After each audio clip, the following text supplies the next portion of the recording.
Assalamualaikum warahmatullahi wabarakatuh. Perkenalkan, nama saya Tri Anjani Stianingsi dari kelas SD 23J dari Prodi Pendidikan Guru Sekolah Dasar.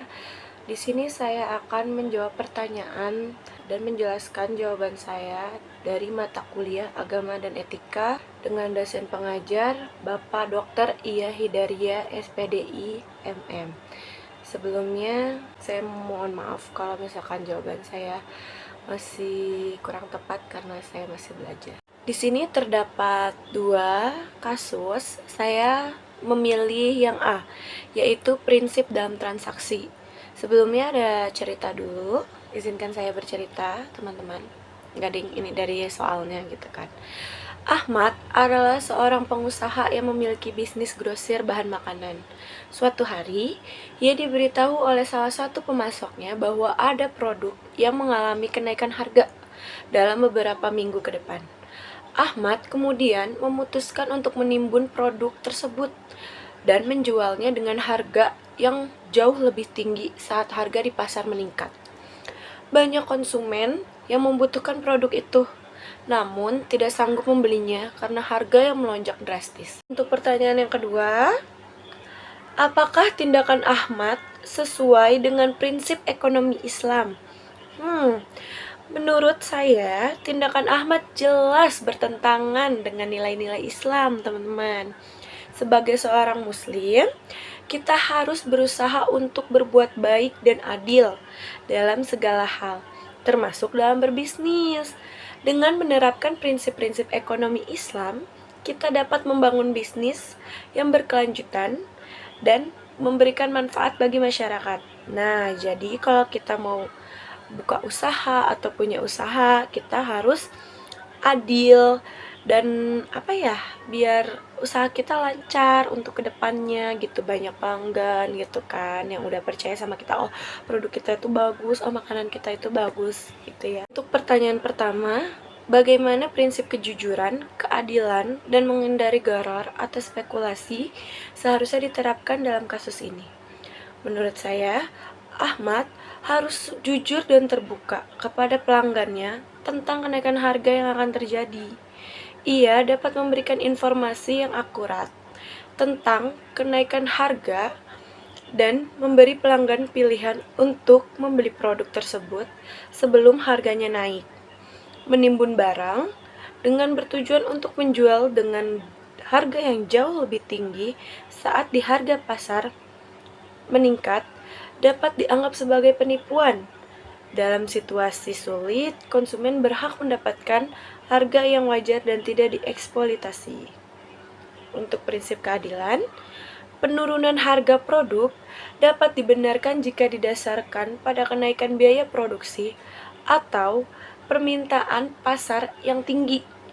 Tetapi tidak hanya keuntungan untuk pribadi, semua pelanggan harus diperlakukan secara adil dan tanpa diskriminasi. Mohon maaf typo. Ahmad tidak boleh hanya mengejar untuk keuntungan pribadi saja, akan tetapi dengan mengabaikan kepentingan pelanggan.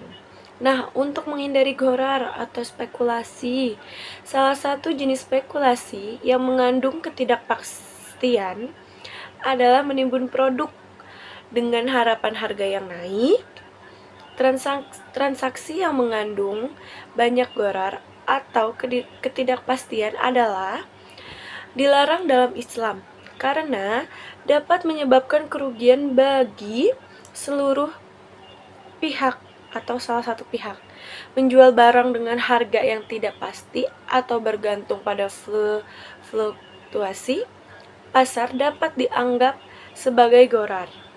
Transaksi jual beli harus dilakukan dengan jelas dan pasti mengenai barang yang diperjualbelikan dan harganya. Dan untuk pertanyaan yang ketiga nih teman-teman, ya kan, jelaskan alasan saya dan berikan solusi yang lebih etis menurut pandangan ekonomi Islam. Alasan saya terhadap kasus Ahmad adalah dalam Islam tindakan Ahmad menimbun barang dengan tujuan menaikkan harganya secara signifikan, menyebabkan kenaikan harga dan merugikan masyarakat. Ya kan guys, merugikan banget kan, terutama untuk golongan rendah gitu. Udah mah dia susah untuk makan gitu kan, ketika dia ingin membeli sesuatu nih, ya kan, di tokonya si Ahmad, ternyata dimahalin. Itu susah banget ya guys nyari uang tuh gitu kan. Nah terus, sebuah tindakan zalim adalah dengan menaikkan harga secara drastis tanpa alasan yang jelas. Islam sangat menekankan keadilan dan melarang segala bentuk kezaliman. Nah, untuk yang terakhir, prinsip tawazun atau keseimbangan antara kepentingan pribadi dan masyarakat adalah dasar ekonomi Islam. Tindakan Ahmad hanya memperhatikan kepentingan untuk dirinya sendiri, tanpa mempertimbangkan kepentingan masyarakat.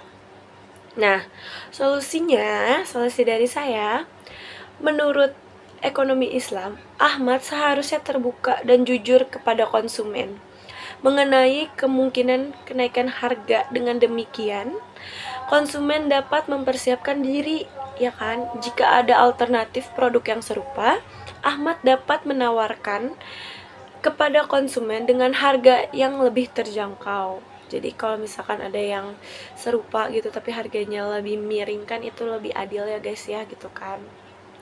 Jika memperoleh keuntungan yang lebih besar dari biasanya, sebagian keuntungan tersebut dapat disumbangkan atau digunakan untuk kegiatan sosial. Ya namanya kita mau menabur pahala ya guys, untuk kayak kita lagi ada rezeki lebih gitu kan. Apa salahnya sih kita itu berbuat baik kepada sekitar gitu kan. Nah terus, Ahmad dapat berdiskusi dengan pemasok untuk mencari solusi bersama. Misalnya dengan menunda kenaikan harga atau memberi diskon khusus, ya kan? Selain harga, Ahmad juga harus mempertimbangkan kualitas produk yang dijual. Dengan memberikan produk yang berkualitas, konsumen akan lebih loyal dan rela membayar harga yang jauh lebih sedikit tinggi gitu guys. Jadi segitu dari jawaban saya. Mohon maaf apabila ada kesalahan atau selama saya video banyak gangguan kayak ada suara-suara yang masuk gitu ya. Mohon maaf sebelumnya, dan saya ucapkan terima kasih telah mendengarkan jawaban saya. Sekian dari saya. Wassalamualaikum warahmatullahi wabarakatuh.